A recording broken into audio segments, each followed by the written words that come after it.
บัดนี้ได้เวลาที่เราท่านทั้งหลายจะได้ร่วมกันไหว้พระบูชาพระรัตนตรัยแล้วก็จะได้ฟังธรรมเทศนาในค่ำคืนวันโกนเป็นประจำทุกวันโกนไปบัดนี้องค์พระธรรมเทศนาได้มาถึงยังที่นี้เป็นที่เรียบร้อยแล้วอันดับแรกก้าวขอกราบอาราธนาพระมหาธนวัฒน์ธนวัฒโนได้กดสวิตช์ธูปเทียนบูชาพระรัตนตรัยเบื้องหน้าโต๊ะหมู่บูชาขอกราบอาราธนาครับ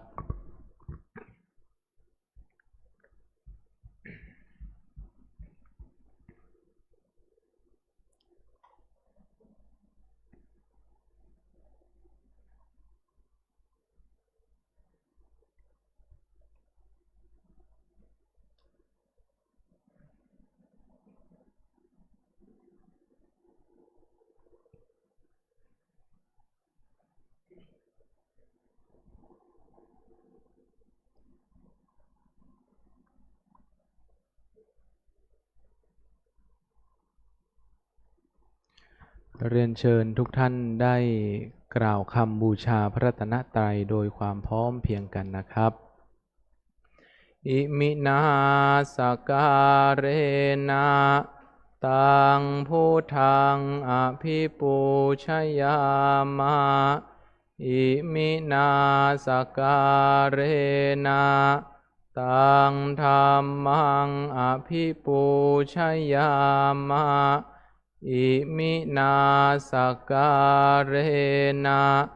ตังสังฆังอภิปูชยามะอะระหังสัมมาภะคะวาพุทธังภะคะวันตังอภิวาเทมิสวากขาโตภะคะวะตาธัมโมธัมมังนามัสสามิสุปฏิปันโนภะคะวะโตสาวกสังโฆสังฆังนามามิและลำดับต่อไปขอเรียนเชิญแม่ชีผ่องพันธ์ล่องทองได้กดสวิตช์ธูปเทียนบูชาคุณพระเดชพระคุณหลวงปู่เบื้องหน้าเรียนเชิญครับ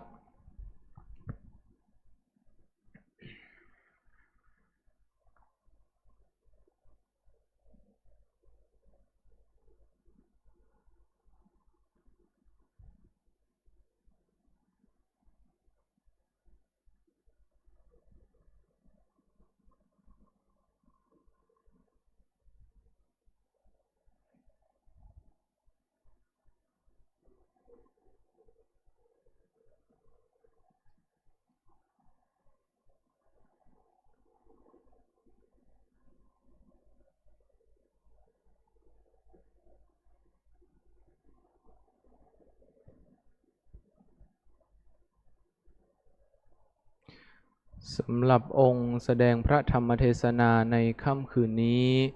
เราท่านทั้งหลายจะได้รับฟังธรรมจากพระมหาธนวัฒโน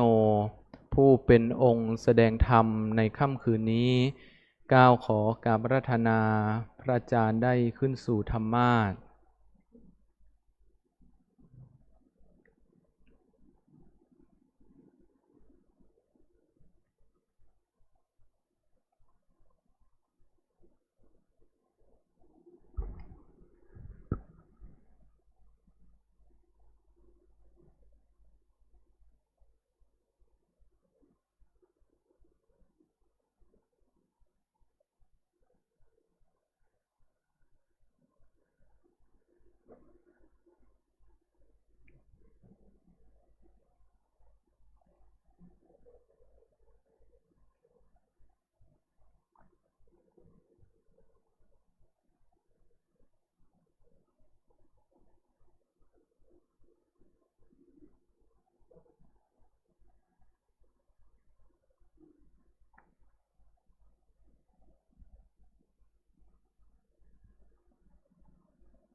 จากนั้นจะได้เรียนเชิญ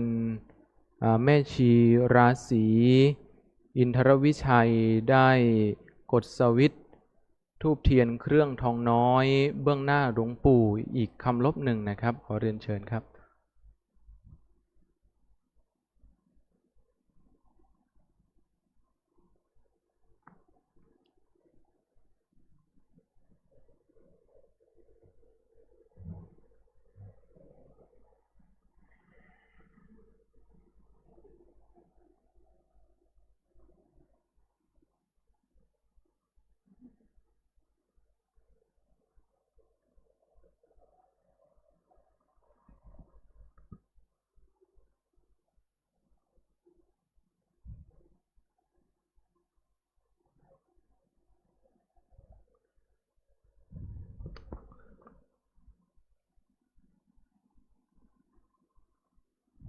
และก่อนที่คณะน้องๆสามเณรและแม่ชีโยคีจะได้สมทานศีลกันนั้นขอเรียนเชิญแม่ชีพระคณากิติคุณได้กดสวิตช์ธูปเทียนส่องธรรมเบื้องหน้าขององค์แสดงพระธรรมเทศนาขอเรียนเชิญครับเบื้องหน้า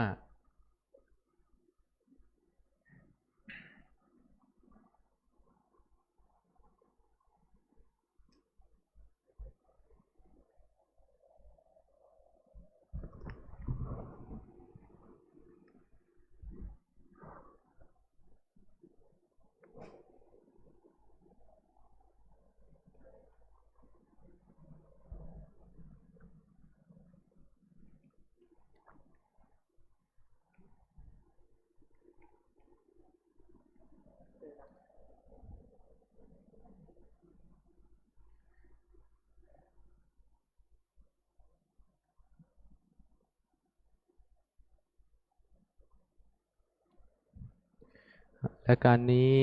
ขอนิมนต์คณะน้องๆสามเณรนะครับได้กล่าวคำขอรับศีลเบื้องหน้าขององค์แสดงพระธรรมเทศนาครับนิมนต์เลยครับ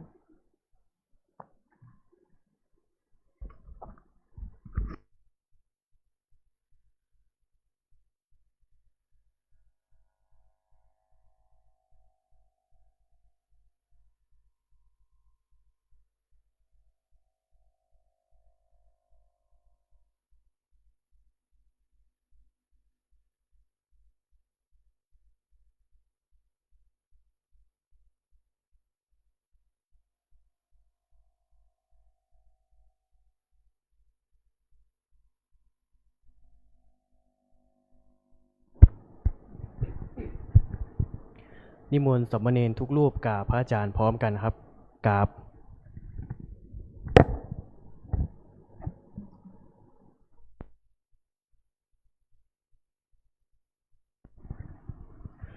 มายังพันเต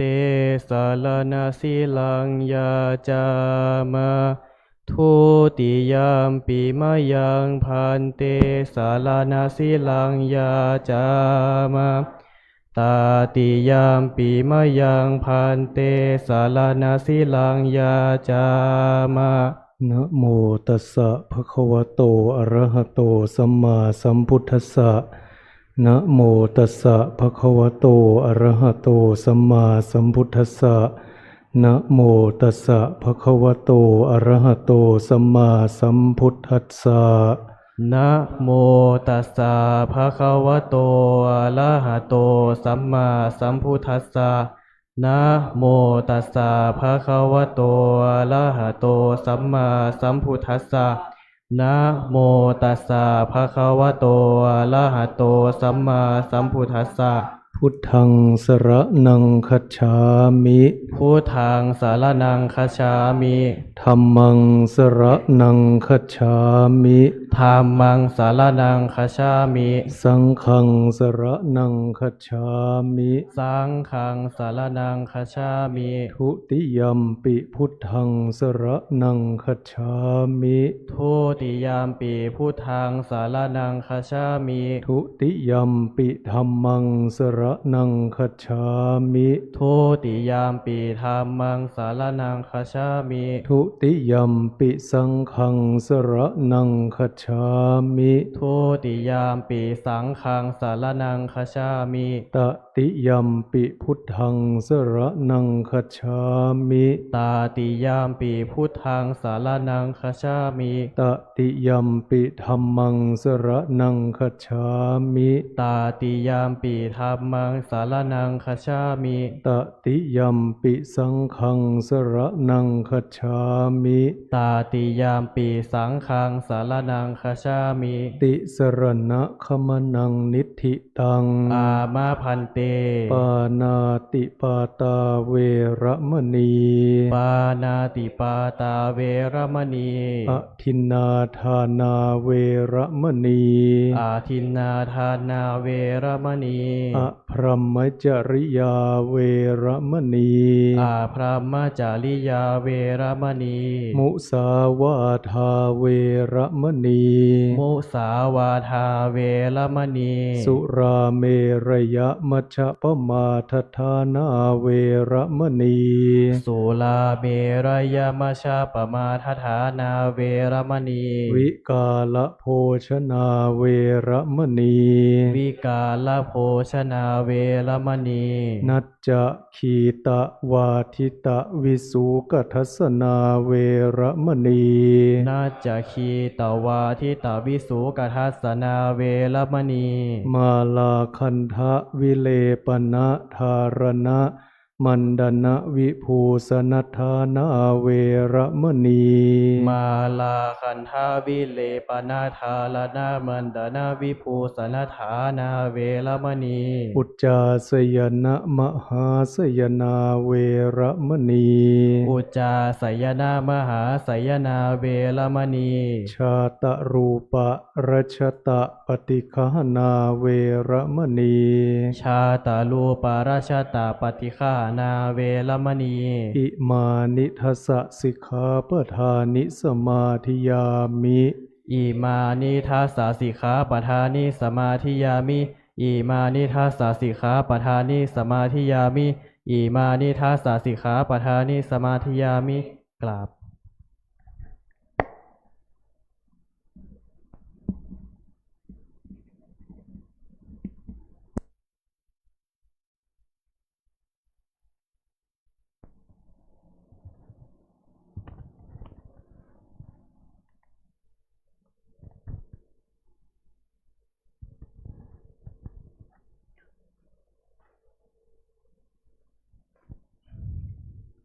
สัมพุทโธ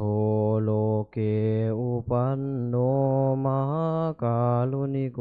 มุนีธัมมาจักกังปวัตเตตวาโลเกอปฏิวันติยังโลกัสสะสังฆังกาตุงจริตวาโลกจาลิกังติวิทังโลเกสัทธัมมังสัมมาเทวะปฏิวันติยังอานุปุเพนะสาวัติงปัตตวาเจตวเนวสังสามเณรานังนิสายาจิตังกทานุสิงคิตุงอานุญญาสิทธาสาสิกขาสามเณเรหิสิงคิตุงสามเณรานังทัสสังขังสิกขาปะทังภานามาเสสัมมาเนรานังทัสสะสิกขาปทานิเตสุจัสสัมมาเนเลหิสิกิตุงปานาติปาตาเวรมณีอาทินนาทานาเวรมณีอาพรหมจาริยาเวรมณีมุสาวาทาเวรมณี สุราเมรยามจาปมาทฐานาเวรมณีวิการโภชนาเวรมณีนาจาคีตวาทิตาวิโสกัสสนาเวรมณีมาลาคันธาวิเลปนาธารณมันดนาวิโภสนาตานาเวรมณีอุจจาสยนามหาสยนาเวรมณีจาตารุปาราชตปฏิกหนาเวรมณีเตกับ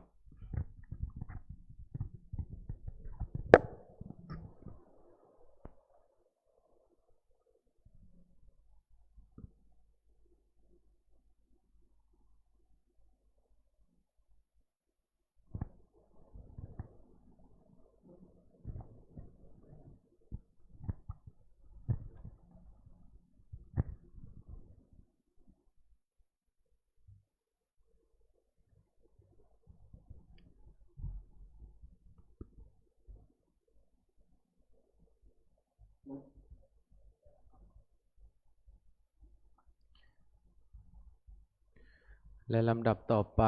จะได้เรียนเชิญแม่ชีอมรสิริกินปทุมเป็นผู้แทนของคณะแม่ชีโยคีผู้ปฏิบัติธรรมจะได้ประเคนพานขออัตศีลสมาทานอัตศีลและเบญจศีลต่อไปครับขอเรียนเชิญครับ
กราบพระอาจารย์พร้อมกัน3 ครั้งค่ะกราบ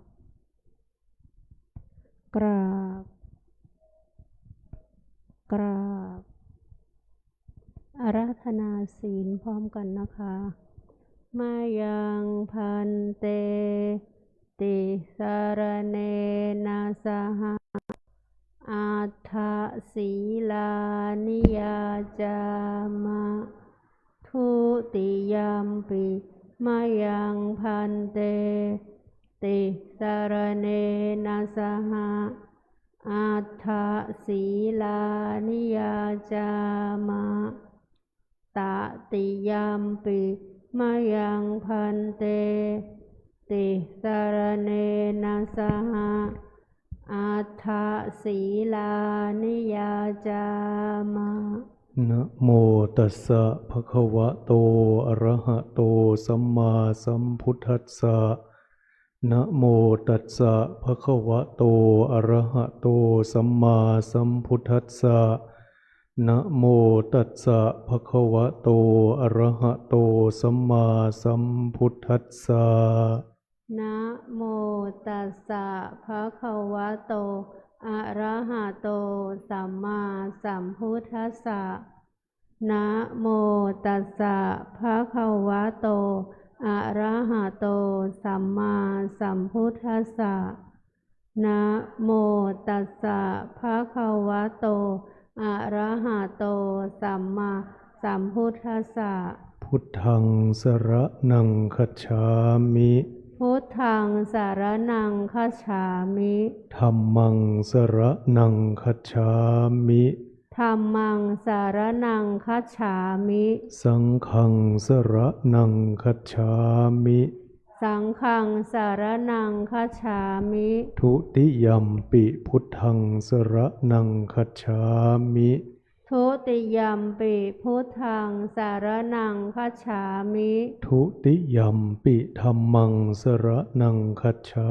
มิ ทุติยัมปิธัมมังสารนังคัจฉามิ ทุติยัมปิสังฆังสรณังคัจฉามิ ทุติยัมปิสังฆังสารนังคัจฉามิ ตติยัมปิพุทธังสรณังคัจฉามิ ตติยัมปิพุทธังสารนังคัจฉามิ ตติยัมปิธัมมังสรณังคัจฉามิ ตติยัมปิธัมมังสารนังคัจฉามิ ตติยัมปิสังฆังสรณังคัจฉามิ ตติยัมปิสังฆังสารนังคัจฉามิ ติสรณะคัมมนังนิธิตัง อามะพันเต ปานาติปาตาเวระมณีสิกขาปะทังสมาธิยามิ ปานาติปาตาเวระมณีสิกขาปะทังสมาธิยามิ ทินนาทานาเวระมณีสิกขาปะทังสมาธิยามิ อาทินนาทานาเวระมณีสิกขาปะทังสมาธิยามิ อภรหมจริยาเวระมณีสิกขาปะทังสมาธิยามิ อาพรหมจริยาเวระมณีสิกขาปะทังสมาธิยามิ มุสาวาทาเวระมณีสิกขาปะทังสมาธิยามิ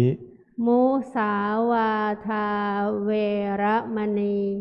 สิกขาปะทังสมาธิยามิ สุราเมรยมัชฌะปมาทฐานาเวระมณีสิกขาปะทังสมาธิยามิ สุราเมรยมัชฌะปมาทฐานาเวระมณีสิกขาปะทังสมาธิยามิ วิกาลโภชนาเวระมณีสิกขาปะทังสมาธิยามิ วิกาลโภชนาเวระมณีสิกขาปะทังสมาธิยามิ นัจจะขีตะวาทิตะวิสูกทัสสนะมาลาคันทะวิเลปนะธารณะมันดนะวิภูสนัทธานาเวระมณีสิกขาปะทังสมาธิยามิ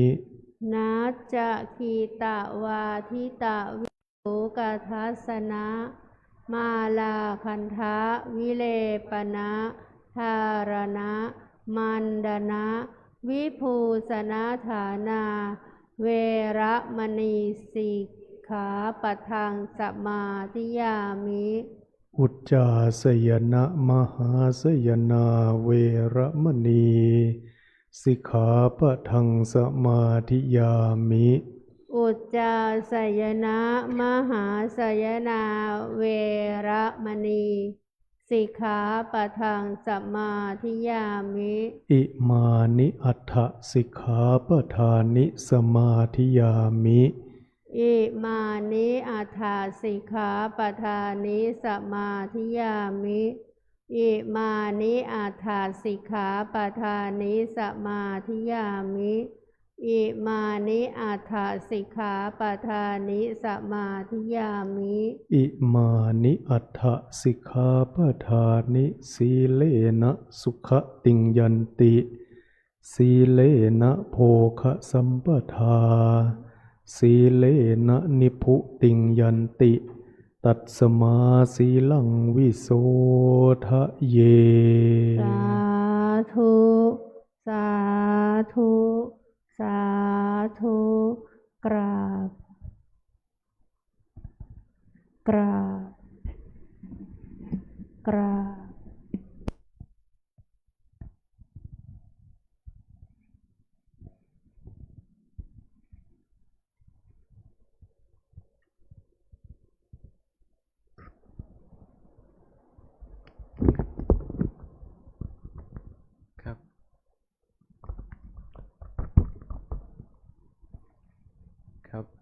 และลำดับต่อไปแม่ชีคณะแม่ชีจะได้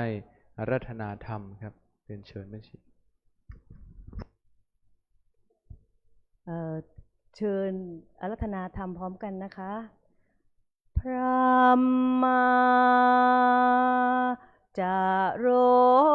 กาทิปติสหัมปติงกาตรันเชลีอานาทิวรังอายาจัตถังสันติทัสสะตราอัปปรชักขชาติกาเทเสหิธรรมังอนุกรรมปิมังปัจฉังท้าวสหัมบดีพรหมเป็นบรมในพรหมาทรงฤทธิ์ที่ศักดาความบริสัทธิ์ทุกหมู่พรหมน้อมหาดนามัสการประดิษฐานนาที่สมควรเร็วจึงบังคมชุรีบาทพระศาสดาขอพรอันประเสริฐวรเลิศมโหฬารปวงสัตว์ในโลกากิเลสน้อยก็ยังมีขอองค์พระจอมปราดสู่ธรรมาสอันลูจีโปรดปรวงประชานีท่านจงโปรดแสดงธรรมนิมนต์ท่านเจ้าขาผู้ปีชาอันเลิศล้ำโปรดแสดงพระสัทธรรมเทศนาปวาทีเพื่อให้สำเร็จผลแก่ปวงชนบรรดานี้ศพสุขเกษมศรีสมดังเจตนาเถิดอาราธนังกโรมานะโมตัสสะภะคะวะโตอะระหะโตสัมมาสัมพุทธัสสะนะโมตัสสะภะคะวะโตอะระหะโตสัมมาสัมพุทธัสสะนะโมตัสสะภะคะวะโตอะระหะโตสัมมาสัมพุทธัสสะนิสัมมะกรณังเสโยติณโอกาสบัดนี้กระผมอัตมภาพขอน้อมระลึกนึกถึงพระคุณแห่งพระรัตนตรัยน้อมระลึกนึกถึงคุณแห่งพระเดชพระคุณพระพรหมมงคล หลวงปู่ทองสิริมังคลมหาเถระอดีตที่ปรึกษาเจ้าคณะภาค7อดีตเจ้าวาดวัดพระธาตุสีจอมทองวรวิหารขอถือโอกาสพระเถรานุเถระน้องสามเณรและขอโอกาสคณะแม่ชีอุบาสกอุบาสิกาสาธุชนที่ได้มาร่วมกันฟังธรรมเนื่องในวันโกนค่ำคืนนี้อาตมาภาพจะได้ขอเวลาในการปรารภธรรมตามสมควรแก่เวลาสืบต่อไปอาราธนาและเรียนเชิญนำมือลงนั่งฟังธรรมด้วยความเคารพในธรรมเป็นโอกาสที่ในรอบหลายปีที่ได้มีโอกาสรับอาราธนามาแสดงธรรมในวันโกนอีกครั้งหนึ่งหลังจากที่ได้คณะสงฆ์ได้มอบหมายให้อาตมาเคยเป็นผู้จัดวาระการแสดงธรรมในวันโกนก็เห็นว่าวันโกนนั้นเป็นวันที่ส่วนใหญ่ผู้ปฏิบัติธรรมจะเป็นผู้ฟังธรรมก็ได้มอบหมายถวายหน้าที่นี้คืนแก่คณะสงฆ์พระเดชพระคุณหลวงพ่อท่านเจ้าคุณพระศรีศิลปาจารย์ท่านก็รับเป็นภาระแทนคณะสงฆ์ว่าท่านจะจัดวาระแสดงธรรมในวันโกนอาตมาเองก็แม้จะไม่ได้มาร่วมแต่ก็ติดตามรับชมผ่านการไลฟ์สดผ่านเพจวัดพระธาตุสีจอมทองวรวิหารก็ได้มีโอกาสได้รับฟังในทุกๆวันโกนทุกๆวันธรรมสวนะบางโอกาสที่ไม่ได้ไปร่วมในพิธีการมาแสดงธรรมนั้นผู้นิมนต์จะต้องรู้อยู่แล้วว่าองค์ที่จะปรารภธรรมนั้นมีปกติเป็นอย่างไรถ้านิมนต์พระมหาธนวัตรมานั่นก็หมายความว่าจะไม่ได้แสดงธรรมเรื่องการปฏิบัติเพราะอาตมาเองก็ต้องยอมรับโดยตรงว่าเรื่องของการปฏิบัติก็สามารถแนะนำได้เพียงแค่พื้นฐานไม่ได้เป็นอาจารย์ผู้สอบอารมณ์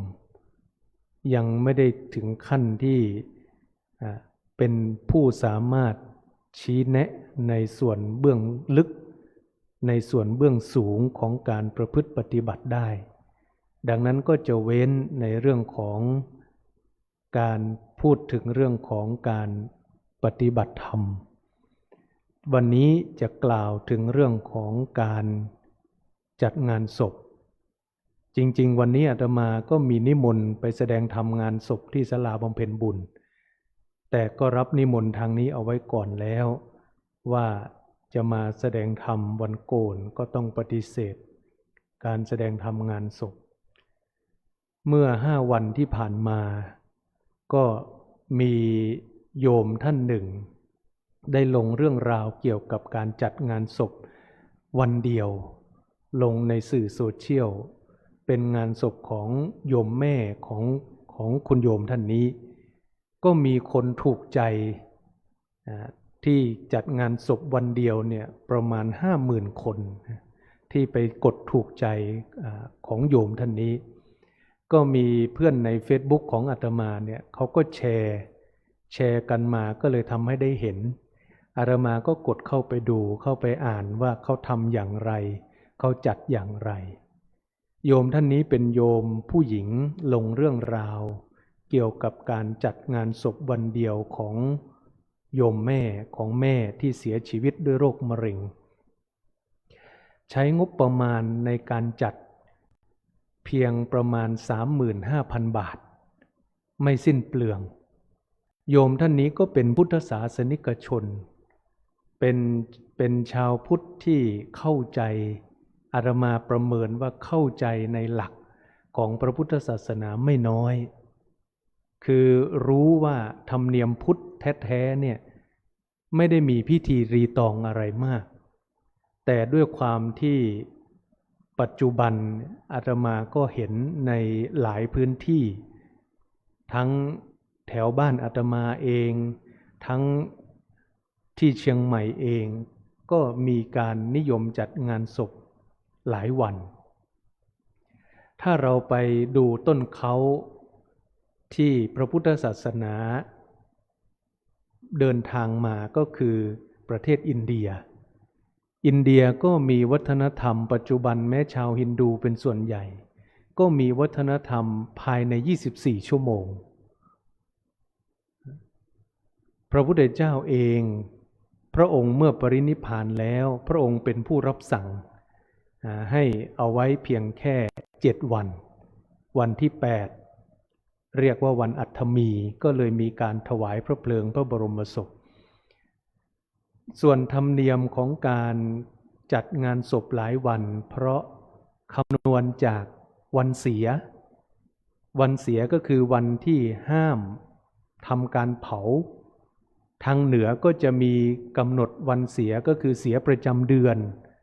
แล้วก็กำหนดวันเก้ากองอีก1วันถ้ามันชนก็ต้องเว้นเผาวันนี้ไม่ได้แต่ช่วงโควิดนี่หายหมดเลยช่วงโควิดที่ผ่านมานี่ก็เผากันพอเสร็จปุ๊บก็เผาเลยแต่อาตมาเองก็ไปเทศงานศพที่ตำบลศพเตี้ยโยมที่มารับเนี่ยเขาก็พูดกับอาตมาว่าโอ้ท่านมหาช่วงโควิดนี่ผมสงสารมากเลยอาตมาถามว่าสงสารอะไรสงสารคนเป็นโควิดเหรอไม่ใช่ครับจริงๆเขาพูดเป็นเมืองเหนือนะบ่ใจครับผมเอ็นดูคนตายบ่มีไผส่งสการที่ป่าเหี้ยวบ่ได้มีไผได้ไปส่งสการที่ป่าเหี้ยวคือไม่มีคนไปส่งร่างไม่มีคนไปเผาที่ป่าช้ามีไปแค่ไม่กี่คนอาตมาก็เลยถามว่าแล้วสงสารยี่ใดโอ้เปิ้นถ้าจะง่อมเนาะเปิ้นถ้าจะง่อมอันนี้คือเจ้าบ้านง่อมก็คือเหงาเนาะโยมเป็นห่วงคนตายว่าคนตายจะเหงาอย่างนั้นนะคนตายจะเหงาไม่มีใครไปส่งที่ป่าช้าในความเป็นจริงแล้วเนี่ยต่อให้คนไปป่าช้าไปส่งเราเรือนแสนเรือนล้านเราก็ไม่รู้เรื่องหรอกเพราะในทางพระพุทธศาสนาคนที่ตายแล้วก็เมื่อเคลื่อนก็คือจุติแล้วก็อุบัติทันทีจุตินี่ไม่ได้แปลว่าเกิดนะจุติแปลว่าตาย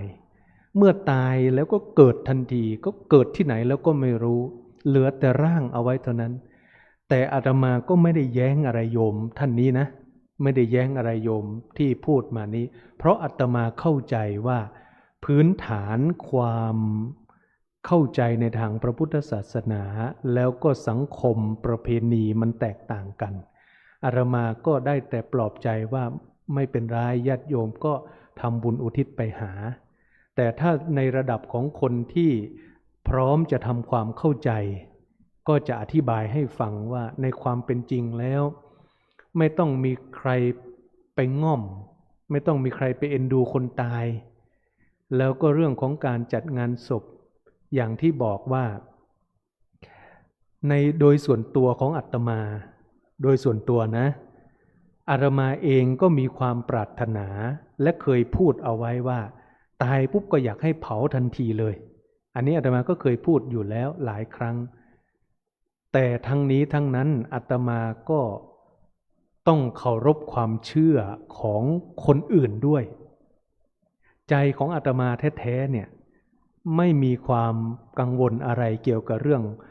วันเสียหรือวันที่ไม่ดีไม่ควรเผาไม่มีความกังวลอะไรแต่ทีนี้ในสังคมของเราเนี่ยในชุมชนหรือในหมู่บ้านโดยเฉพาะตามชนบทบ้านนอกเราเนี่ยยังมีความเชื่อเกี่ยวกับเรื่องทำนองนี้อยู่ค่อนข้างมากไม่เหมือนสังคมเมืองกรุงสังคมเมืองที่มีผู้คนมาอยู่กันหลากหลายเขาก็จะไม่ได้ค่อยถือธรรมเนียมเหล่านี้เคร่งครัดมากนักถือเฉพาะบางครอบครัวหรือบางตระกูลเฉยๆที่จะถือ เป็นเรื่องที่ชุมชนจะต้องร่วมมือกันชุมชนจะต้องตกลงกันเพราะว่าเราจะจัดงานศพเหมือนกับที่โยมท่านนี้บอกว่าคนตายขายคนเป็นก็หมายความว่าเราเสียเงินเยอะแยะมากกับการจัดงานศพแล้วก็บางทีจัดงานศพแล้วเป็นหนี้เป็นสินอีกเสร็จงานแล้วเป็นหนี้เงินกองทุนเงินธกส.เงินอะไรที่ได้มาเงินชาปนกิจหมู่บ้านเงินกองทุนเงินสาธารณสงเคราะห์ที่เขาช่วยมาไม่พอจ่ายเพราะงานศพมันหมดเยอะมากแถวบ้านของอาตมาหลวงพ่อพระครูท่านก็พยายามรณรงค์งานศพปลอดอบายมุขคือไม่ให้มีการดื่มเหล้าไม่ให้มีการเล่นการพนันก็พยายามรณรงค์บางเจ้าภาพก็เข้มแข็งบางเจ้าภาพก็ยังทำไม่ได้เพราะว่าถ้าไม่เลี้ยงเหล้าเขาก็ไม่มาช่วยกางเต็นท์อันนี้คือตามชุมชนบางพื้นที่เนี่ยเป็นอย่างนั้นดังนั้นอันนี้ก็ต้องพยายามทำความเข้าใจมากบ้างน้อยบ้างก็ขอให้ทำแต่งานศพส่วนใหญ่แต่ละที่ก็จัดหลายวันแล้วก็หมดค่าใช้จ่ายสิ้นเปลืองจำนวนมากโดยเฉพาะการเลี้ยงอาหารแล้วก็การเลี้ยงแขกที่มายิ่งไว้หลายวันจัดหลายวันก็เลี้ยงทางอีสานบ้านอาตมานี้ชักผ้าบางสกุลทุกผืนต้องใส่ปัจจัยทุกซองทุกผืนเลยอันนี้ก็สิ้นเปลืองมากอาตมาก็ไม่เห็นด้วยนะว่าจะกลับไปปฏิวัติเหมือนกันแหละแต่ไม่รู้เขาจะเห็นด้วยกับอาตมาหรือเปล่านะเพราะอาตมาเห็นว่ามันสิ้นเปลืองไม่ควรจะต้องใช้จ่ายขนาดนั้นอันนี้ก็เป็นสิ่งที่คนรุ่นใหม่พยายามที่จะจัดงานให้เรียบง่ายที่สุดแต่อย่างที่อาตมาบอกว่าอย่างเราเชื่อในแบบของเราแต่ก็ขอให้เคารพชุมชนด้วยถ้าชุมชนไม่คัดค้านชุมชนเห็นดีเห็นงามก็จัดอันนี้ไม่มีปัญหาเพราะมันเป็นการประหยัดในกรุงเทพมหานครเนี่ยเท่าที่อาตมาเคยได้ยินมาก็คือมีอยู่4ที่จะไม่มีการจัดงานศพเลยไม่มีการสวดอภิธรรมไม่มีการอันนี้เลยก็คือเป็นชาวพุทธนี่แหละเป็นกลุ่มชาวพุทธก็จะทำพิธีเผาเลยเพราะว่าชาวพุทธญาติโยมกลุ่มนี้มีความเชื่อว่าการสวดอภิธรรมก็ไม่ถูกต้องในการสวดอภิธรรมในงานศพก็พระสวดก็ได้บาปคนฟังก็ได้บาปเขาว่าอย่างนั้นนะว่าอย่างนั้นก็เลยกลายเป็นว่าไม่สวดอภิธรรมไม่นิมนต์พระแต่อย่างใดเลยก็มีเหมือนกันนะแต่ว่าเป็นชาปนสถานของหน่วยงานของทหารแต่โยมเนี่ยเขาไปขอใช้พื้นที่ก็มีญาติโยมกลุ่มนี้ที่จัดทำอย่างนี้อยู่อันนี้ก็เพราะกรุงเทพนี่มีสังคมมีประชาชนอยู่หลากหลายกลุ่มหลากหลายที่มาอยู่ร่วมกันก็มีความเชื่อแตกต่างกันไปเพราะว่าการจัดงานศพบางครั้งก็สิ้นเปลืองอย่างที่ว่าสิ้นเปลืองจำนวนมากอย่างเช่นที่อาตมาสามารถที่จะพูดอีกอย่างหนึ่งก็คือผ้าขนหนูสีเหลืองโยมเคยเห็นไหมไปงานศพผ้าขนหนูผ้าบางสุกุลเนี่ยถามจริงๆว่าผ้าบางสุกุลเนี่ยจำเป็นที่จะต้องทอดกันเยอะๆทอดกันทุกคนไหมในความเป็นจริงก็ไม่จำเป็นถึงขนาดนั้นส่วนใหญ่แล้วผ้าบางสุกุลก็คือมาขอบูชาจากวัดมาขอบูชาจากพระจากเนนเรานี่แหละทั้งผ้าไตรทั้งผ้าบางสุกุลก็ขอบูชาไปอาจจะ20 100เอาไป50ผืนก็แล้วแต่บูชา20 100บูชาเอาปัจจัยเข้าวัดแล้วก็ขอผ้าไตรไปแล้วก็ต้องรายนามทุกคนทอดผ้า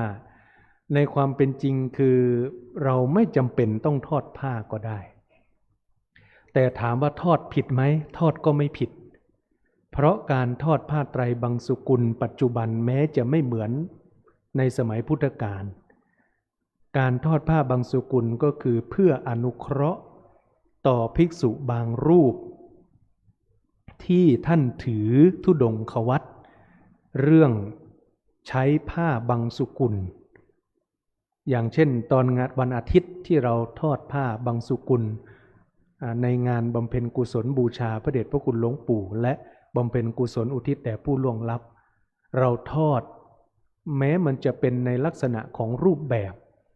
แต่ก็เพื่อเอื้ออนุเคราะห์ถ้าเกิดว่ามีพระบางรูปที่ท่านถือผ้าบังสุกุลเป็นวัดท่านก็สามารถใช้ผ้าผืนนี้ได้เพราะผ้าผืนนี้ถือว่าเป็นผ้าบังสุกุลเพราะไม่อย่างนั้นท่านจะไปหาที่ไหนมันก็ลำบากดังนั้นอันนี้ก็ถือโอกาสว่าบางรูปท่านอาจจะถือผ้าบังสุกุลซึ่งเราไม่รู้ว่ารูปไหนถือบ้างรูปไหนไม่ได้ถือบ้างเพราะการถือธุดงค์ก็เป็นเรื่องของรูปแต่ละรูปไปว่าใครประสงค์จะถือผ้าบังสุกุลใครจะถือผ้าสามผืนอย่างนี้เป็นต้นการทอดผ้าบังสุกุลที่พูดถึงผ้าขนหนูสีเหลืองที่งานศพอาตมาเห็นบ้างเป็นบางงานอาตมาขออนุญาตบอกกับญาติโยมว่าผ้าสีเหลืองๆเนี่ยมันใจบ่ได้อู้ต่ำซื่อเนี่ยเนาะมันใจบ่ได้เอามาซักแล้วก็สีเหลืองออกทั้งนั้นเลยโยมสีเหลืองตกเอามาเช็ดตัวนี่เหลืองเหมือนทาขมิ้นนะโยมอาตมาเคยมาแล้วใช้มาแล้วอาตมานึกว่าตัวเองเป็นดีซ่านมันตัวมันเหลืองอาตมาตกใจที่ไหนได้มันมาจากผ้าขนหนูสีเหลืองที่ได้จากทอดผ้าบังสุกุลงานศพนี่แหละอันนี้พูดโดยความสัตย์จริงว่าโยมประหยัดส่วนนี้ได้ไม่ต้องไปซื้อไม่ต้องไปหาส่วนนี้ก็ได้ผ้าบังสุกุลเนี่ยมีพื้นเดียวก็ได้ที่จะทอดเพื่อให้เป็นรูปแบบไม่มีก็ไม่เป็นไรไม่เสียหายอะไรคือไม่จำเป็นที่จะต้องจัดเพื่อให้มันเกิดความสิ้นเปลืองเพื่อให้มันเกิดค่าใช้จ่ายที่มีจำนวนมากเพราะว่าการจัดงานศพมันถ้าจัดที่บ้านมันมีความสิ้นเปลืองมีค่าใช้จ่ายเป็นจำนวนมากแต่ถ้าชุมชนพูดคุยกันทั้งชาวบ้านประชุมปรึกษาหารือกันว่าเราจะช่วยกันประหยัดในการจัดงานศพได้อย่างไรอาตมาคิดว่ามันจะเกิดทางออกได้กรณีที่ยังยึดถือวันเก้ากองวันเสียเราก็สามารถจัดงานศพแบบสวดคืนเดียวเทศคืนเดียวแล้วก็วันที่เหลืองดสวดงดเลี้ยงแล้วก็รอเผาศพในวันที่เขากำหนดที่วันที่สามารถเผาได้เลือกเป็นแบบนั้นก็ได้อาตมาคิดว่าถ้าคุยกันแบบนี้อาตมาว่าช่วยได้และโดยเฉพาะคนในยุคปัจจุบันก็เห็นว่าการจัดงานศพที่มันสิ้นเปลืองมันไม่ได้ช่วยประโยชน์อะไรแล้วก็บางพื้นที่เนี่ยมีความเชื่อว่าต้องจัดเพื่อเขาเรียกว่าเพื่อรักษาหน้าตาของครอบครัวของตระกูลแต่ทั้งนี้ทั้งนั้นญาติโยมท่านใดครอบครัวใดมีกำลังอยากจะจัดก็ตามแต่ประสงค์ของญาติโยมนั้นๆที่อาตมาพูดนี้พูดหมายถึงญาติโยมที่ไม่ค่อยมีกำลังแล้วก็ไม่มีทุนทรัพย์อาตมาเองก็เข้าใจบริบทของสังคมเหมือนกับงานประเพณีตาลกุยสลากที่จะถึงในอีกเดือนข้างหน้าก็คือการทำบุญปุพพเปตพลีโยมทำงานอยู่ที่วัดบอกว่าพระอาจารย์อีแม่ขอยืม500นะมีก่ออาตมาถามว่าแม่จะเอาไปเนี่ยใดแม่จะเอาไปซื้อของทำบุญกระเดียวพ่อแม่มาหมายถึงพ่อแม่ที่ตายไปแล้วนะเพราะว่าจะทำบุญสลากพ่อแม่มาแล้วเปิ้นจะบ่ได้กินคนอื่นได้ของปิ๊กไปหมดพ่อแม่เฮาบ่ได้สตังค์อาตมาก็ว่าช่วงนั้นเป็นช่วงโควิดอาตมาก็ว่าแม่บ่ต้องทำก็ได้แม่ทำบุญอยู่ในวัดนี่ก็อุทิศให้เปิ้นเปิ้นบ่แล้วใจอาตมาก็ว่ายืมฮืออาตมาก็ฮือไปอาตมาก็มานั่งพิจารณาว่าเพราะโยมอยู่ในสังคมถ้าเกิดว่าไม่ทำตอนที่เขาทำกัน ทึดทำกันทั้งหมู่บ้านอย่างเงี้ยตัวเองไม่ทำเดี๋ยวคนอื่นก็จะมาตำหนิอย่างบัดแปลงอย่างบัดทำบุญนี่บ่ฮักพ่อฮักแม่แล้วนี่พ่อแม่มาหันคนอื่นเปิ้นได้ครอบครัวอันแม่ตัวเก่าบ่ได้อ่ะพ่อตัวเก่าบ่ได้อ่ะคือสังคมก็เป็นตัวชี้วัดเหมือนกันโยมการอยู่ในสังคมแล้วสังคมโดยส่วนใหญ่มีความเชื่อทำนองนั้นแล้วโยมไม่แข็งแกร่งพอถ้าโยมเข้าใจพระพุทธศาสนาแข็งแกร่งพอก็จะไม่มีผลกระทบในเรื่องนี้สามารถเผชิญกับคำติฉินนินทาได้สามารถทำบุญแบบเข้าใจได้อันนี้ก็คือสิ่งที่อาตมาอยากจะบอกว่าสังคมต้องช่วยกันเราอยากจะจัดงานศพวันเดียวก็ได้แต่ต้องร่วมด้วยช่วยกันทั้งหมู่บ้านต้องประชุมกันว่าเราจะจัดทำนองนี้เพราะเราจะเอาความเชื่อของเราเพียงส่วนเดียวไม่ได้อย่างอาตมาเคยพูดว่าถ้าอาตมาตายเสร็จปุ๊บใจอาตมาอยากให้เผาแต่ถ้าวันนั้นมันเป็นวันเก้ากองตังเหนือเปิ้นถือว่าวันเก้ากองนี้ห้ามเผาเพราะมันจะทำให้มีคนตายต่อไปอีกหลายศพเขาก็เลยไม่เผาคนชาวบ้านเขาเชื่ออย่างนั้นแต่อาตมาผู้ตายเนี่ยไม่ได้เชื่ออย่างนั้นถามว่าอาตมาจะลุกมาจัดงานศพตัวเองได้ไหมมันก็ไม่ได้มันก็ต้องคล้อยตามชุมชนว่าเอาที่ชุมชนเขาสบายใจส่วนของเราเองประหยัดอะไรได้ก็ประหยัดอย่างเช่นการจัดงานศพที่วัดอาตมาก็เห็นในบางวัดบางพื้นที่ก็ไม่ต้องเลี้ยงทั้งวันถ้าจัดที่บ้านนี่เลี้ยงทั้งวันโยมแขกใครไปใครมางานศพก็ต้องยกอาหารยกสำรับยกน้ำอัดลมยกเครื่องดื่มมาเลี้ยงที่เข้ามาแสดงความไว้อาลัยต่องานศพก็เลยทำให้มีค่าใช้จ่ายแล้วก็ประสาทศพนี้ก็ไม่ใช่ถูกไม่ใช่น้อยๆนะโดยเฉพาะอาตมาเคยไปร่วมงานศพของครูบาอาจารย์พระเถระบางรูปท่านมีบารมีลูกศิษย์ก็ทำปราสาทนกหัสดีลิงให้ปราสาทนกหัสดีลิงต่ำๆนี่ก็ 2-3 แสนเลยโยม2-3 แสนแล้วเผาทิ้งหมดนะเผาทิ้งหมดมีอาจารย์รูปหนึ่งที่อาตมารู้จักท่านก็ไม่ค่อยมีบารมีอะไรนะแต่ท่านเป็นเจ้าอาวาสพอมรณภาพไปแล้วพวกคณะศรัทธาญาติโยมก็มาขอพึ่งบารมีหลวงปู่มาขอพึ่งบารมีหลวงปู่ว่าอยากจะได้งบประมาณไปจัดนกหัสดีลิงปรากฏว่าเท่าที่อาตมาไปแสดงธรรมงานศพท่านด้วยอาตมาไปทราบมานี่ 6-7 แสนโยมเผาทิ้งหมดนะคือถ้าอาตมาพูดอย่างนี้ถ้าไปพูดทัวร์ลงแน่นอนโยมคือโดยส่วนตัวอาตมาก็ว่าถ้าครูบาอาจารย์นั้นพระเถระนั้นมีบารมีลูกศิษย์อยากจะทำถวายบูชาจัดงานให้ยิ่งใหญ่อาตมาไม่ขัดถ้าลูกศิษย์อยากจะทำนะหมายถึงลูกศิษย์ที่เป็นฆราวาสนะลูกศิษย์ฆราวาสอยากจะจัดให้ครูบาอาจารย์ยิ่งใหญ่อยากจะจัดเราก็จะไม่ขัดเหมือนพระพุทธเจ้าปรินิพพานเหล่าบรรดามัลลกษัตริย์และกษัตริย์เมืองต่างๆจัดงานยิ่งใหญ่มากถามว่าพระพุทธเจ้าตรัสเอาไว้ไหมพระพุทธเจ้าก็ตรัสเอาไว้แต่ว่าคนบรรดามัลลกษัตริย์แล้วก็กษัตริย์เมืองต่างๆก็เต็มใจที่จะจัดด้วยเต็มใจที่จะจัดอันนี้มันก็เป็นไปตามที่พระพุทธเจ้าเคยตรัสเอาไว้ก่อนปรินิพพาน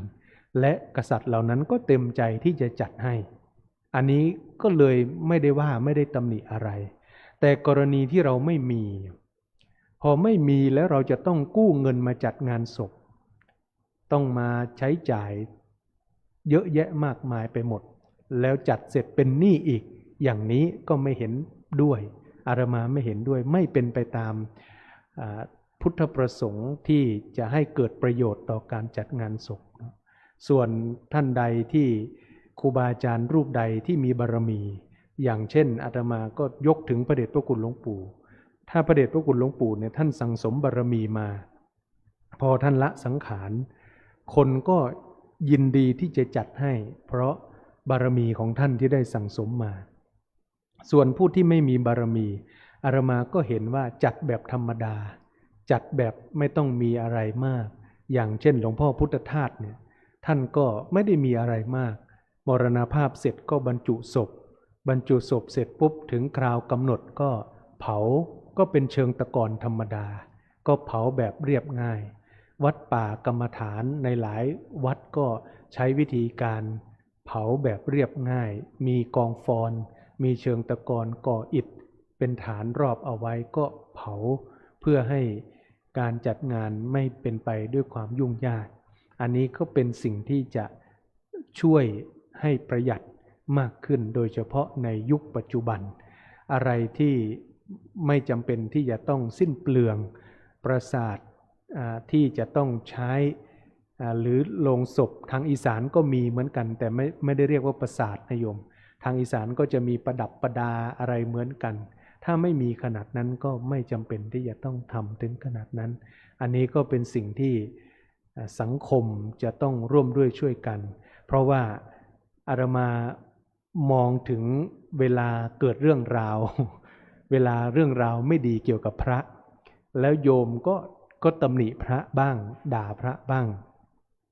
แล้วบางรูปเนี่ยก็ไปตอบคอมเมนต์ญาติโยมหรือไปโพสต์บอกว่าตายแล้วไม่ต้องมาเผาศพนะตายแล้วใครสวดศพโยมอะไรอย่างนี้นะซึ่งอาตมาว่าเป็นความคิดเป็นการแสดงความคิดเห็นที่ไม่ฉลาดไม่ควรไปตอบโต้ญาติโยมแบบนั้นไม่ควรไปตอบโต้ญาติโยมว่าตายไปแล้วใครสวดศพก็ไม่พ้นอาตมาอย่างเงี้ยไม่ควรไปตอบโต้เป็นความคิดที่ไม่ฉลาดแล้วคนในยุคปัจจุบันใช่ว่าจะนับถือพระพุทธศาสนาทั้งหมดในเมืองไทยเราก็มีพระพุทธศาสนาปัจจุบันจำนวนเปอร์เซ็นต์ก็คงจะลดลงจากสถานการณ์เหตุการณ์พระพุทธศาสนาในปัจจุบันคนนับถือศาสนาคริสต์ก็มีวิถีปฏิบัติแบบศาสนาคริสต์คนนับถือศาสนาอิสลามก็ภายใน24ชั่วโมงเขาก็ต้องฝังลงดินเพื่อประหยัดแล้วก็เพื่อให้การย่อยสลายเป็นไปได้โดยเร็วโดยง่ายคนที่นับถือศาสนาซิกนับถือแบบพุทธแบบจีนก็มีการฝังแล้วก็มีอีกกลุ่มคนจำนวนหนึ่งโยมก็คือผู้ไม่นับถือศาสนาซึ่งกำลังมีเพิ่มมากขึ้นในเมืองไทยนะในเมืองไทยนี่กำลังมีมากขึ้นอาตมาก็ได้ยินได้ฟังเด็กรุ่นใหม่ถามว่าเขานับถือศาสนาอะไรเขาก็บอกว่าเขาไม่มีศาสนาเขาไม่นับถือไม่ได้นับถือส่วนบางคนก็เปลี่ยนไปนับถือศาสนาอื่นแล้วเดิมทีก็เคยนับถือศาสนาพุทธภายหลังก็ไปนับถือศาสนาอื่นก็เป็นไปตามแต่ละบุคคลไปดังนั้นงานศพในอนาคตข้างหน้าก็จึงจะเห็นว่าคงจะไม่ใช่เหมือนเดิมแต่ก็ต้องร่วมด้วยช่วยกันว่าในกรณีที่เราอยู่ในสังคมคนอยู่ในหมู่บ้านเดียวกันตำบลเดียวกันถ้าเราเอาแต่ใจเราว่าอย่างเดียวก็ไม่ได้เพราะเราสบายใจแต่คนอื่นเขากังวลใจมันก็ไม่ถูกไม่ควรอันนี้ก็คือสิ่งที่อาตมาได้ปรารภถึงงานศพเพราะจริงๆแล้วงานศพนี้ถ้าถามว่าพระจะต้องไปสวดทุกวันไหมอันนี้อาตมาก็มองว่าถ้าเพื่อเป็นการประหยัดเนาะเพราะญาติโยมอาจจะอยากประหยัดสวดอย่างเช่นงานศพของโยมที่ลงเนี่ยแม่เขาเสียชีวิตตอนตีห้ากว่าบ่าย3นี่เขาเผาแล้วแม่เขาเสียชีวิตที่โรงพยาบาลเดินเอกสารอะไรที่โรงพยาบาลเสร็จสับเรียบร้อยเอาศพออกมาก็ไปที่วัดเลยไปที่ป่าช้าเลยนิมนต์พระสวดอภิธรรมอันนี้เขาสวดอยู่นะโยมท่านนี้นิมนต์พระสวดอภิธรรมนิมนต์ท่านฉันเพลเสร็จแล้วก็ใครจะมาร่วมงานก็มาเลยวันนั้นก็มีเลี้ยงแค่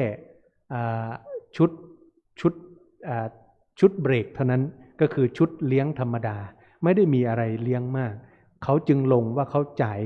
เงินเนี่ยเพียงแค่ 35,000 บาทในงานศพก็คงจะไม่ได้หมดอะไรไปมากเพราะที่เหลือก็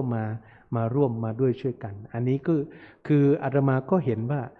เป็นประโยชน์อาตมาเองก็ประสงค์อย่างนั้นแต่อย่างที่บอกว่า ต้องคำนึงถึงชุมชนด้วยนะมองอีกมุมหนึ่งก็คืออย่าละเลยชุมชนเอาแบบที่ตัวเองสบายใจอย่างเดียวก็ไม่ได้ต้องคำนึงถึงส่วนรวมด้วยแต่ก็ยอมรับว่าโยมท่านนี้เขามีใจเด็ดเดี่ยวมีความเข้าใจในเรื่องของธรรมะในระดับหนึ่งเลยเข้าใจในการจัดงานศพเพราะว่าแม่ของเขานี่ป่วยและโยมทำงานอยู่กรุงเทพทุกเดือนจะต้องกลับมาเยี่ยมแม่ทุกครั้งที่กลับมาเยี่ยมแม่จะเตรียมชุดดำมาด้วยตลอดเพราะไม่รู้ว่าแม่จะตายวันไหนไม่ใช่เป็นการแช่งแต่เป็นการเตรียมตัวจนกระทั่งวันครั้งสุดท้ายที่จะกลับมาเยี่ยมแม่แต่ไม่ทันได้เยี่ยมเนื่องจากมาถึงตอนดึกตอนหัวค่ำแล้วหมดเวลาเยี่ยมก็เลยไปนอนรุ่งเช้าตี 5กว่าทางโรงพยาบาลโทรมาแจ้งว่าแม่ของเขาได้เสียชีวิตแล้วเขาก็เลยไปดำเนินการเรื่องเอกสารแจ้งตายขอใบมรณบัตรแล้วก็นำศพไปที่วัดที่เมนที่ป่าช้าแล้วก็ทำพิธีเผาคนก็มาร่วมงานนะโยมคือหมายถึงว่ารู้ด่วนก็คือด่วนก็คือมากันเลยเสร็จก็คือเสร็จเพราะว่าแล้วก็ไม่ต้องว่าคนนั้นไม่ได้มาคนนี้ไม่ได้มาไม่เป็นไรนะคือตายแล้วก็เกิดคนที่ตายก็เกิดทันทีในทางพุทธศาสนาเนาะไม่มีการต้องรอ7 วัน50 วัน100 วันเขาถึงจะรู้ตัวอย่างบ้านอาตมาเนี่ยมีความเชื่อว่าคนตายจะรู้ตัวต่อเมื่อเก็บกระดูกบ้านอาตมานะมีความเชื่อไอ้ตอนเก็บกระดูกเนี่ยเขาจะเอาใบตองตัดมาทั้งก้านนะโยมใบตองตัดมา1 ก้านแล้วพอเผาศพเสร็จปุ๊บก็จะก่อรูปกระดูกให้เป็นรูปคนของทางภาคกลางอาจจะก่อเป็นรูปเล็กๆเท่าประมาณศอกหนึ่งก่อเป็นรูปคนเท่าประมาณศอกหนึ่งแต่บ้านอาตมาเนี่ยจะก่อเท่ากับความสูงของคนจริงคือก่อเท่ากับคนจริงเลยเสร็จแล้วก็จะเอาใบตองเนี่ยมาวางข้างบนขออภัยเอาเหรียญบาทก่อนเอาเหรียญบาทวางเอาไว้ให้ครบตามอวัยวะ32ประการถ้าวางไม่ครบเกิดชาติหน้าจะพิการอันนี้ความเชื่อของชาวบ้านนะไม่ใช่ของพุทธศาสนาเขาก็วางเหรียญเอาไว้ตามกระดูกให้ครบ32ประการเสร็จแล้วก็เอาเสื้อผ้าเอากางเกงเอาหมวกเอารองเท้าเอาอะไรมาใส่มาวางไว้นะวางไว้เสร็จแล้วพระก็จะมาสวดอะไรโยมก็สวดปฏิจจสมุปบาท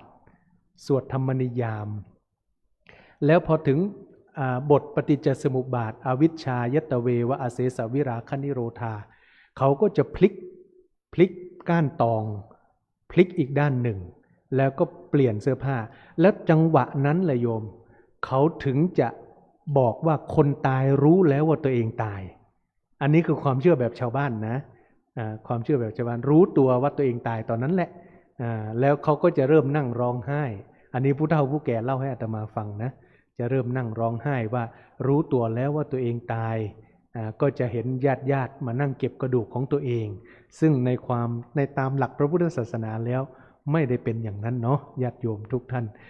ที่ได้ศึกษามาก็คงจะทราบกันดีนั้นก็เป็นความเชื่อบางที่ก็เชื่อว่าต้องทำบุญ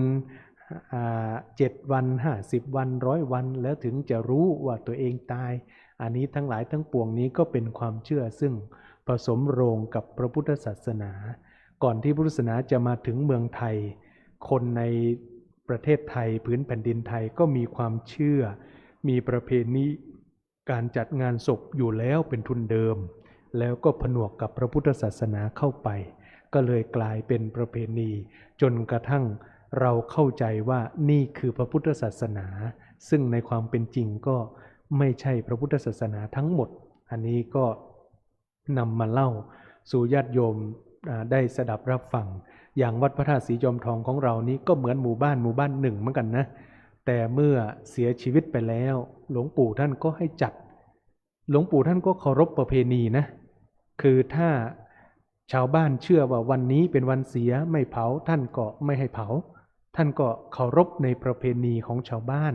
คือไม่ได้หลวงปู่ท่านศึกษาพุทธศาสนามาท่านรู้ไหมท่านรู้แต่ท่านก็เคารพชุมชนเคารพ สังคมว่าเมื่อถ้าชาวบ้านไม่สบายใจก็เอาไว้ออกตามวันที่มันตามประเพณีของชุมชนเข้าไปอันนี้ก็เป็นสิ่งที่เราแต่ละชุมชนจะต้องพูดคุยกันเพราะว่าอาตมาก็เห็นบางงานศพก็ญาติโยมก็บ่นว่าค่าใช้จ่ายมันสูงค่าใช้จ่ายมันแพงจัดงานทีหนึ่งก็เป็นหนี้เป็นสินซึ่งมันไม่สมควรตอนยังมีชีวิตอยู่คนตายยังไม่ได้เคยใช้เงินเป็นแสนขนาดนี้ก็มีนะแต่พอตายไปแล้วหมดเงินเป็น 3-4 แสนเพื่อมาจัดนะเป็นหนี้ให้ลูกให้หลานอีกบางทีมันก็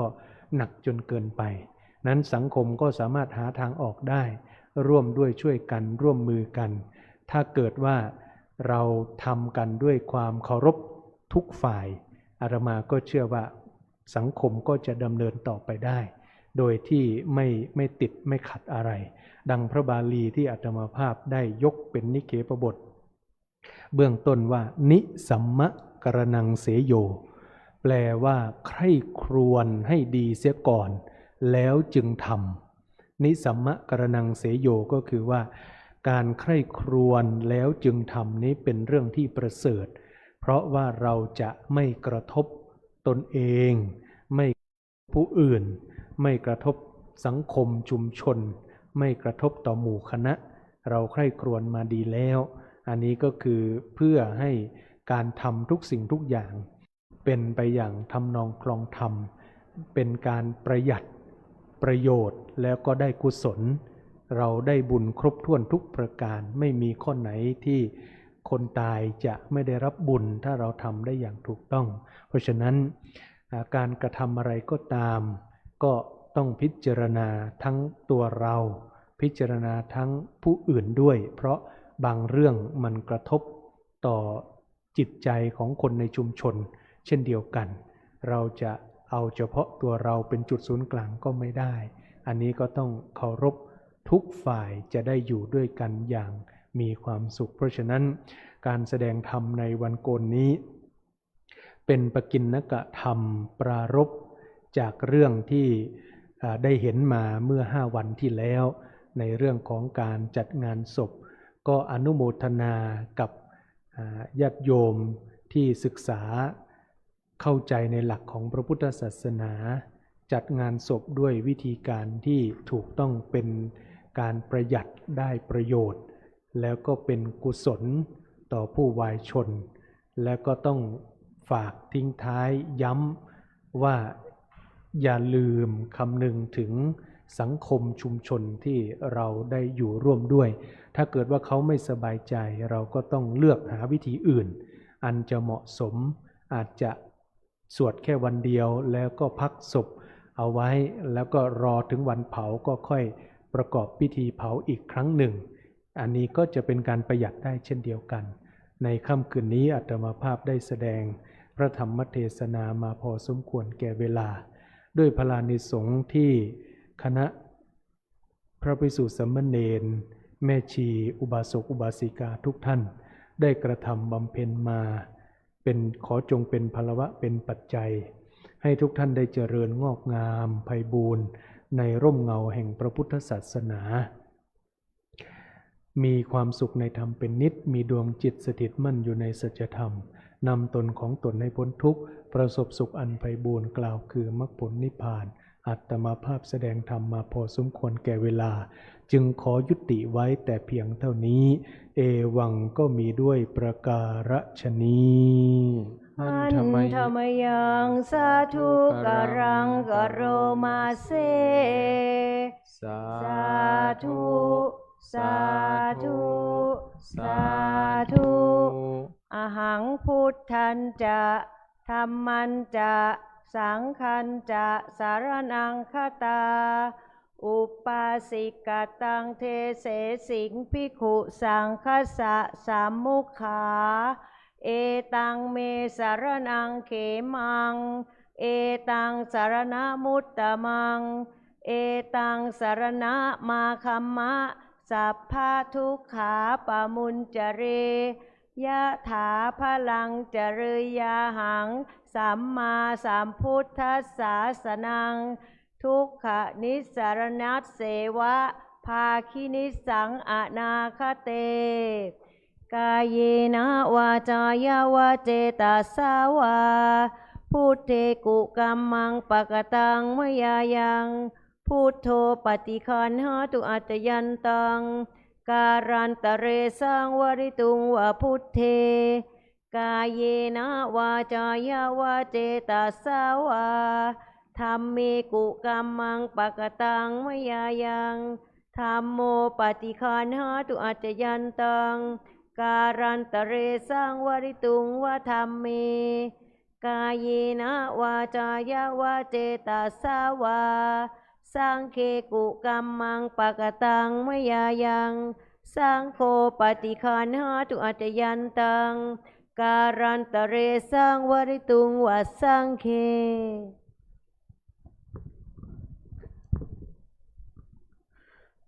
และในลำดับต่อไปจะเป็นการถวายทายธรรมจตุปัจจัยและในการนี้ขอเรียนเชิญตัวแทนจากคณะแม่ชีโยคีอุบาสกอุบาสิกาเรียนเชิญแม่ชีวัสนายิ่งยงสกุลได้เป็นผู้แทนเข้าถวายเครื่องทายธรรมเบื้องหน้าองค์แสดงพระธรรมเทศนา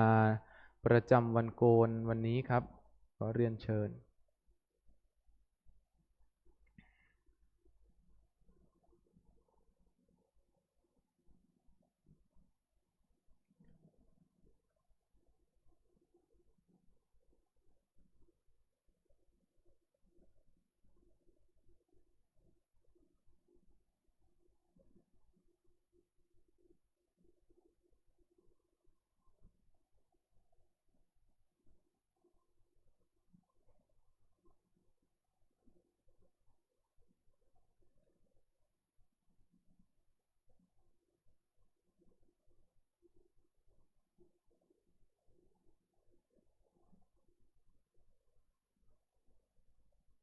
เสร็จเรียบร้อยแล้วจะได้กลับเข้าที่นั่งรับรองเดิม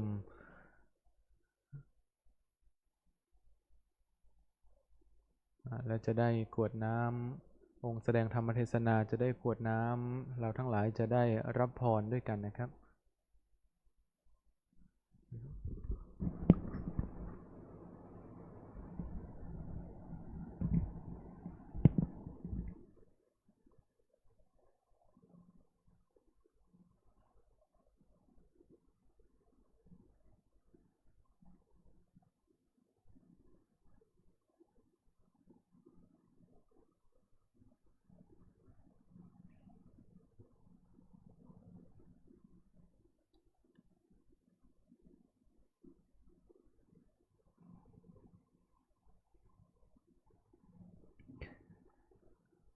ยะถาวาริวหาปุราปริปุเรนติสาขะรัง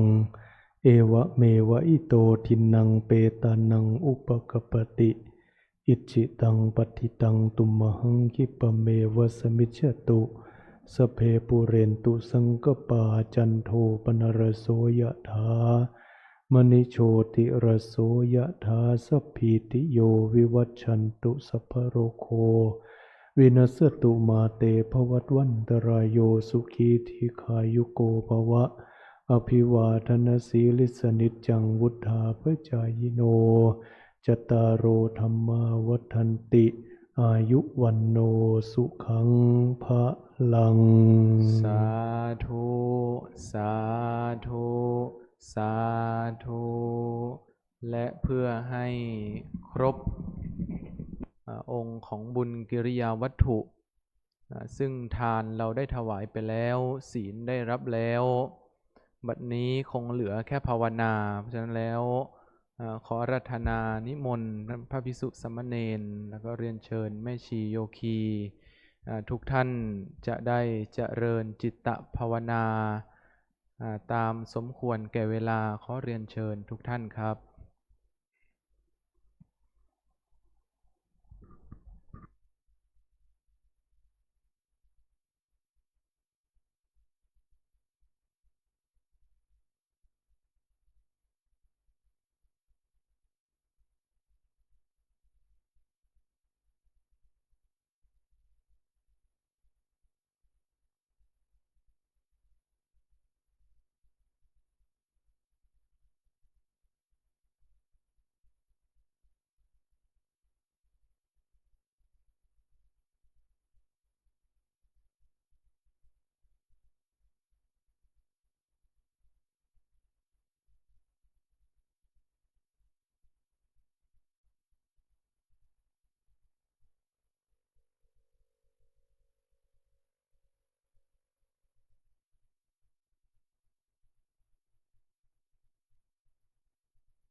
ขอทุกท่านคลายออกจากสมาธิ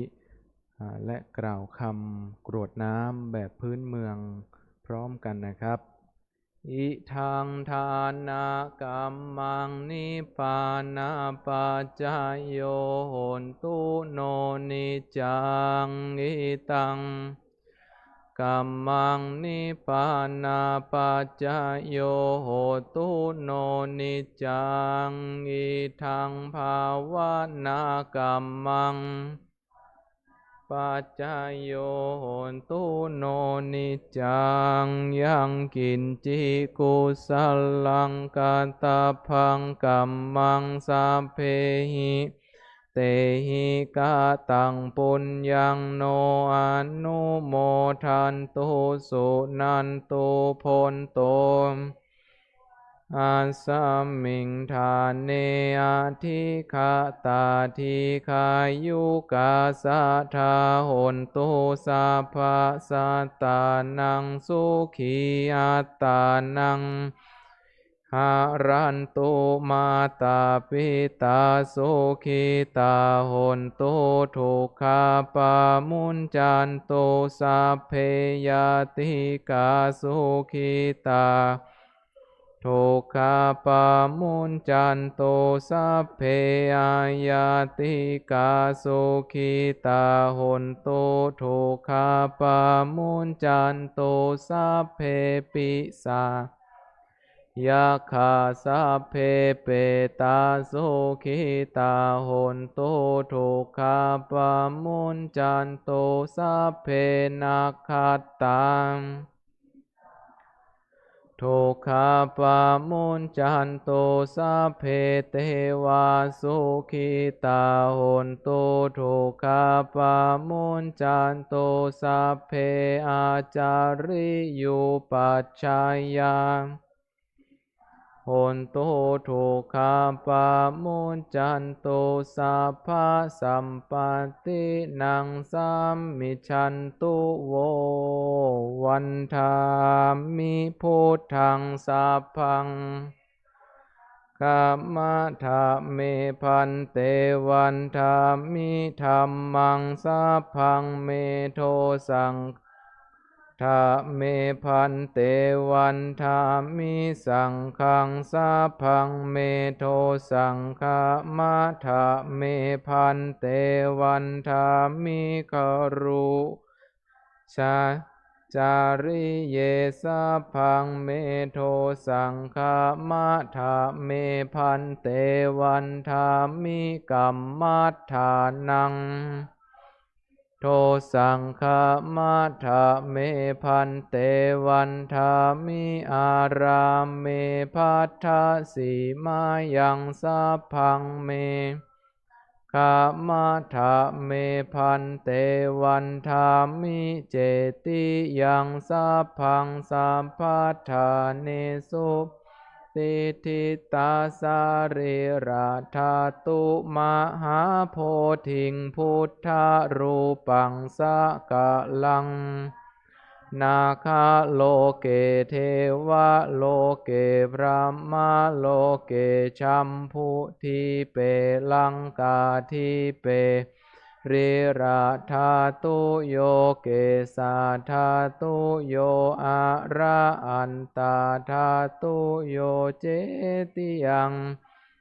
โกติงจตุราสิติสาเสธรรมขันเทสัพเพทาเจติยังอาหังวันธามิสัพพะโสขอทุกท่านได้หันหน้าไปเบื้องหน้าสรีระสังขารของหลวงปู่ก้มศีรษะลงเล็กน้อยกล่าวคำวันทาน้อยพร้อมกันนะครับวันธามิพันเตสัพพังอปาราทังขามะทะเมพันเตมยาปุญญังสามินาอนุโมทิตาพังสามินากะตังปุญญังไมหังทาตาพังสาธุสาธุอนุโมทามิกราบ